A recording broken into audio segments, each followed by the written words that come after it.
I'm Steve Wiggins, and this is the Groundworks Ministries podcast.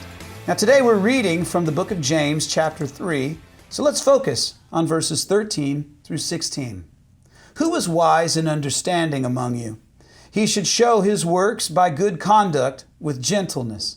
But if you have bitter envy and selfish ambition in your heart, don't brag and lie in defiance of the truth. Such wisdom does not come down from above, but it's earthly, sensual, demonic. For where envy and selfish ambition exist, there is disorder and every kind of evil. Now, for most of my adult life, I think most of you know, I've been in the music business, singing songs about Jesus. And while many great songs of praise come out of Nashville, Tennessee's Christian music industry, it also has its share of envy and self-ambition. And those two negative attributes are fueled by money, notoriety, and an over-anxious need for approval. And they pretty much define all human competition.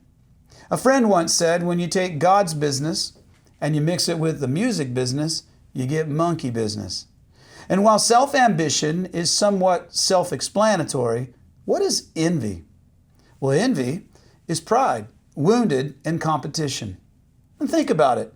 When have you been envious? Has it not been when you felt someone else was succeeding despite your hard work? The classical biblical case of envy, while there's many, is Cain and Abel.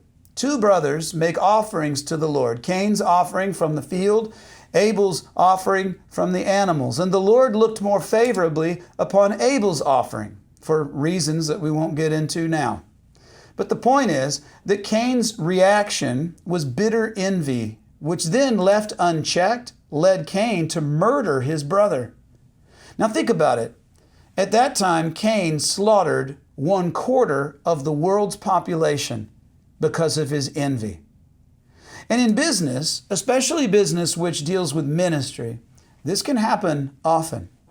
And the envy, not the murder part, that's what I'm talking about.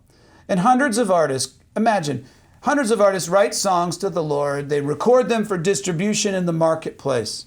And when one record becomes more successful than another, well, then envy creeps in. Competition can be healthy. Iron sharpens iron, as they say. But unchecked competition can incubate envy. Here's another saying. If it was that easy to grab, there wouldn't be any left. And given the rules of economics, supply and demand, very few artists can succeed in the competitive market. You see, it's lonely at the top, and often it's a vicious climb up there. And after the big grab, most artists are left feeling underpaid, underappreciated, and sadly, they often feel rejected by God because their offering of music was not accepted to them in the marketplace. So who among you is wise? Well, then reject the tendency to be envious and self-ambitious. Find your identity in the Lord. Rest in His plan and in His provision, and show your works as one who has already received God's blessing of abundant and eternal life through the Messiah, Jesus. I'm Steve Wiggins, and this is the Groundworks Ministries podcast. Check us out at groundworksministries.com.